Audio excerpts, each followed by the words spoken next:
Frank. Welcome back. That sounds great. I haven't heard that in a while. Well, welcome back. You said that you were not pleased with how the first album went, Rave and the Joy Fantastic. Will you be at the helm of the marketing of the second edition of it? And what do you plan on doing differently that was not done the first time around?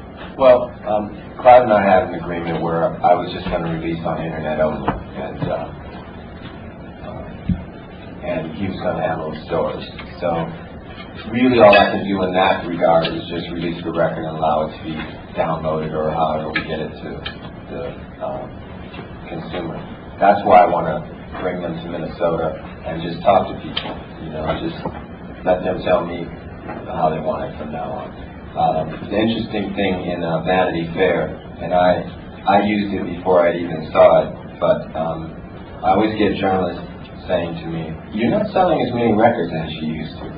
And I say, "Well, I never sold the records. I only made them, right?" So you got to talk to the accounting firm on that. Are you saying that at the end of June, when Clyde's contract is up with Arista, that your contract is through with Arista, or? I'm just a little confused about what your relationship will be with Arista when Clyde. I didn't have a contract with Arista. I had an agreement with Clyde, and it was very simple. It's like 2 pages. The contract this thick, there's no reason for it, period. I think it's unlawful, and the moment artists get together and challenge it, it's going to go right out the window. Their system is like this. It's just ready to get knocked over. It's not even, there's nothing stable about it, right? I need to, like Larry here, to balance me. I'm about to get bounced on. Leading up to this Prince celebration, there's like how you'll be in Paisley Park. The fans for like a week. I was wondering if you could talk a little bit about what you can expect from that, or what they'll get on the tour or whatever. Well, people who have supported my music through the years never really got a chance to go inside Paisley Park if they hadn't seen some sort of film of it or whatever. And a lot of changes have happened there recently. It's a more public-friendly place. All the studios are open back up, and they'll be ready for business in August. And there's just a lot to do there, and I'd like for them to see what they helped to create. It's the interaction that went on with us throughout the years that actually painted the joint. Hi, Freddie. When you say that my tape's doing her thing and you're doing your thing, what exactly does that mean? Does that mean the two of you are no longer together? Well, I said that was difficult to discuss. It's always been difficult to discuss because I always want to be on record for speaking the truth about it, and together, we're all together here. Married, we're all kind of married here. Intimate, the words are interesting, and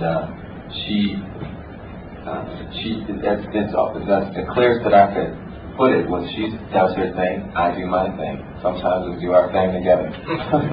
5 years from now, do you think music will be a free commodity for the consumers?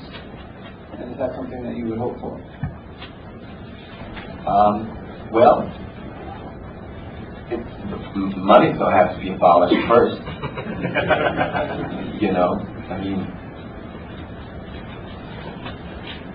It's a long conversation, and sometimes we play a game at Paisley called In a Perfect World. You ask somebody, in a perfect world, what would you do today for the next 3 hours? And, the system might say, well, I wouldn't be cooking. Say, all right, well, if you weren't cooking, you got to feed your family. How do you do that? And then we start to talk about in a perfect world how you do that. So one of the things we're going to do is build a food facility right next to Paisley Park in the shape of an egg. So the people in our community get food from this place for free. This means you don't, and it's meals designed for them and their family. This means you don't have to go to the grocery store. You don't have to think about, now your food bills are taken care of. And of course, this is for people, when I say in our community, the ones who work at Paisley Park and actually help us with the gardens and what have you.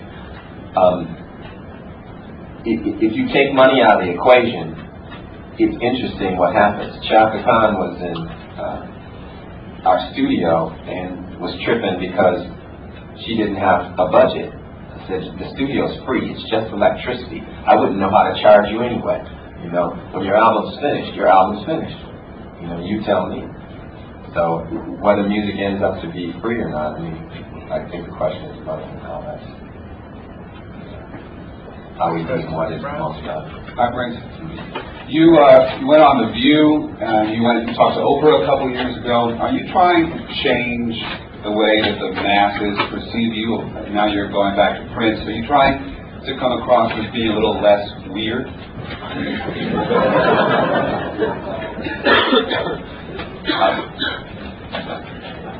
These are my favorite questions.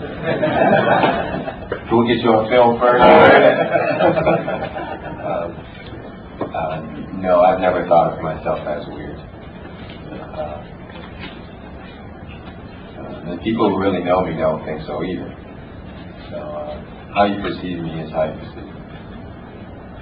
I wanted to know, knowing that the name Prince is going to be on your next album and that it's going to be a Prince album, does that change at all how you approach an album or how you would write your songs or gather them together? You know, everybody has their own perception again about me and my music and things like that. I think though, if you really put everything back to back in a linear fashion, you'll see, you know, The Greatest Romance is pretty much saying the same thing as P Control. It's saying the same thing as Sexy MF. You know, what people get out of it is what they get out of it. You know, the same thing. I mean, like he was just saying, what I got out of the music business was that if you don't own your masters own you.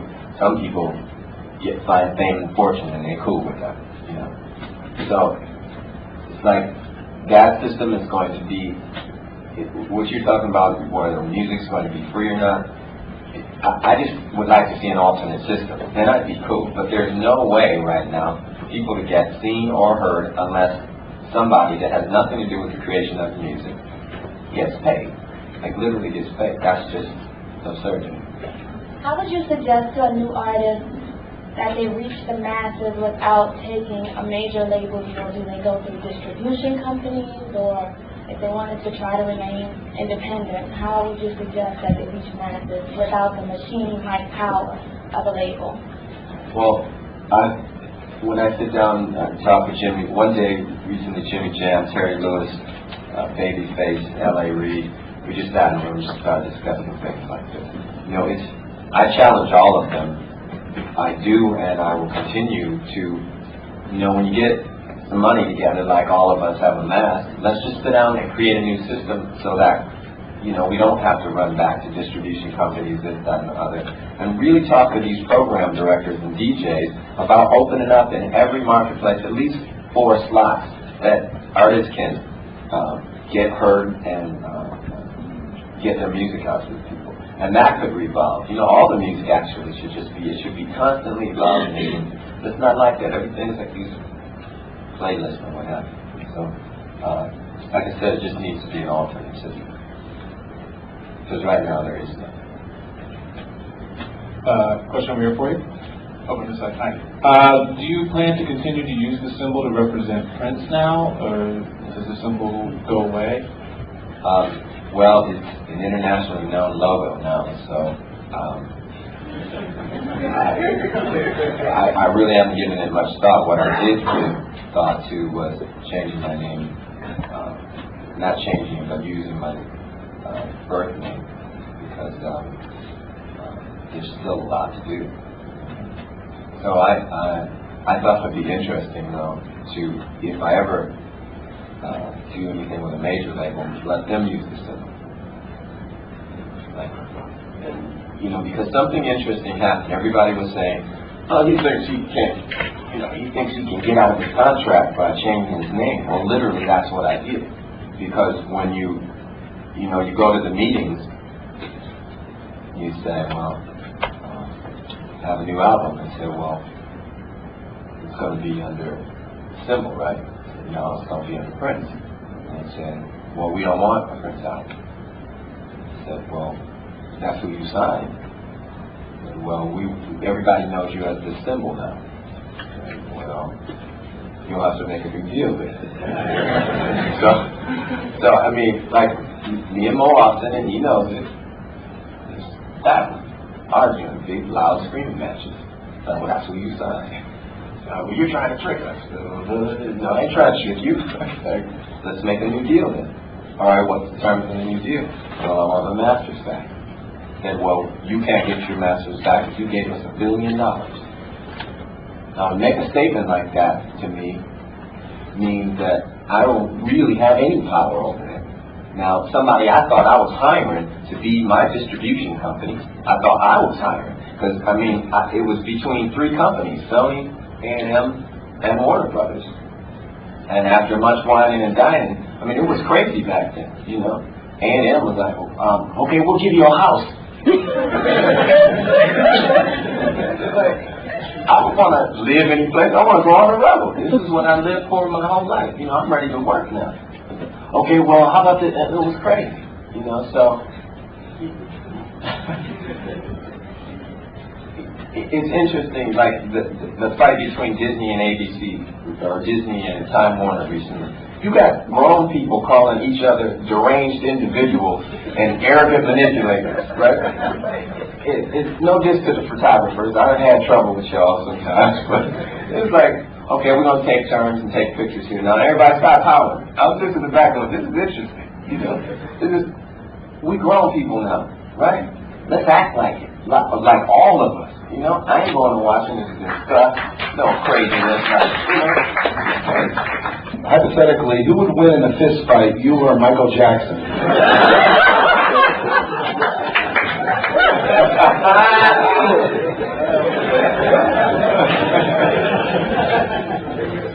Both roughly, you know, the same size. You know, you have both have the high pitched sound. You know, what do your right hooks like?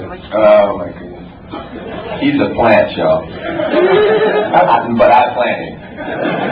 Yeah, keep it light, keep it light. How about this? Michael's not a fighter, he's a lover. Oh, can I just say something? I've never really spoke publicly about Michael. We should all just kind of like chill, because it's, you know, he may know something none of us really know. And just like, let's wait and see. Let's wait it out. You know, let's just wait it out. You never know, right? You just never know. Ultimately, we all got to come back home. So let's just make a home for everybody. No, but I should right hook him when he gets here, right? Well, all right. Prince, Yeah. thank you for being here today. Assuming, hopefully all of us are assuming that you will go out on the road, if not later this year, then soon. Do you see yourself doing another kind of extended 150, 200-day tour anytime soon? I'm really concentrating on my spiritual studies now. I just want to do that for a while. This has been interesting journey.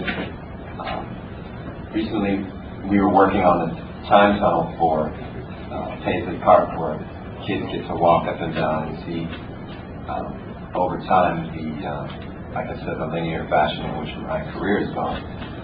There was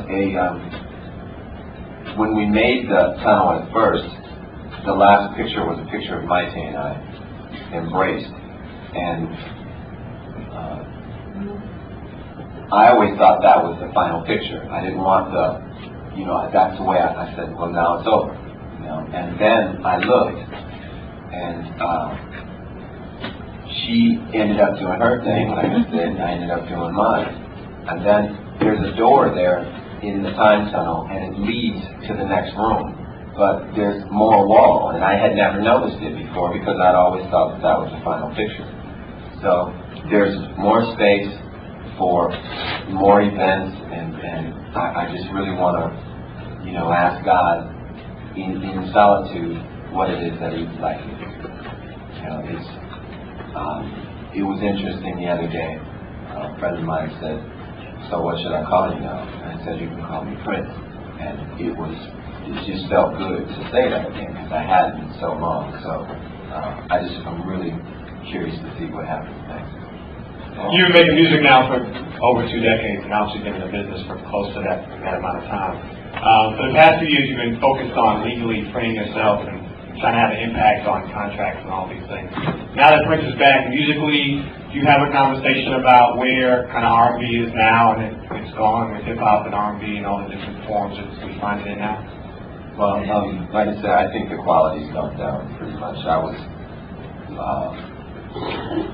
Midnight Love was playing last night on BET, but I wasn't watching it. You know, I was getting ready to go out, and I couldn't tell one singer from the next. I couldn't. All the beats were the same. All the subject matter was the same. I mean, I didn't grow up like that. I didn't know music like that. Marvin Gaye sounded completely different than the love songs of Curtis Mayfield, which were completely different than the love songs of Stevie Wonder. I mean, that's how I grew up. That's what I'm about. I think here's in truth what I think is going to happen. When Shaka Khan came to our studio, and I told her that you can record in here as long as you want. If you want strings, we'll go get strings. If you want orchestra and horns, we'll go get that. Whatever you want, we're going to fully realize your vision. When you say that you're done, then we're done.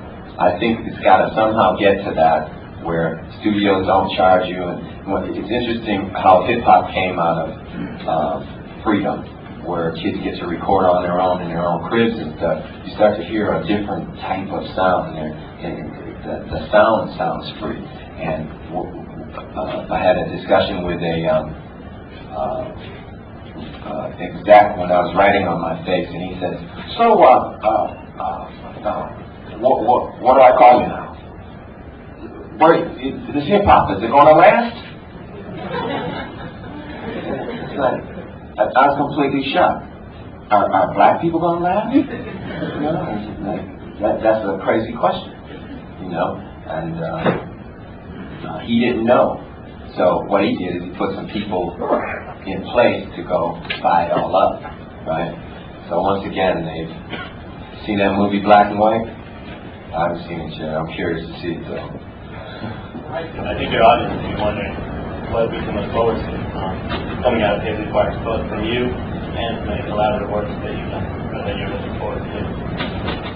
Well, every day is changing for me. I've recorded a lot of stuff recently, and you know, you can be in one frame of mind playing rock and roll guitar, and then Najee will walk in, and you know how he plays. I'll sit down and start jamming with him, and this whole other sound comes out, and then I'll be over there. What we're seriously considering is, because I play so many different styles, is maybe putting out numerous records during the year that, you know, rather than trying to put so many different styles on one album, you know, have a jazz record, have a ballad record. Recently we had this album called When Two Are in Love, The Ballads of Prince, and it had all the jams on it. I mean, it was, you know, I was impressed, right? And you go to Warner's to license your own music from them and can't get a call back, right? And it's like, stuff like that. I mean, I could do so many wonderful marketing things with my own music if I had complete control over it. So that's what I've been fighting for all these years, and will continue until the battle's won.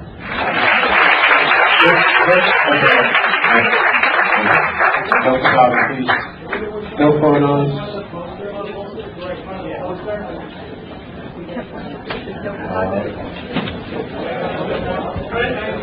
That's it, guys. Thank you very much for being here today, everybody. Thank you for your patience and your good behavior. Thank you very much.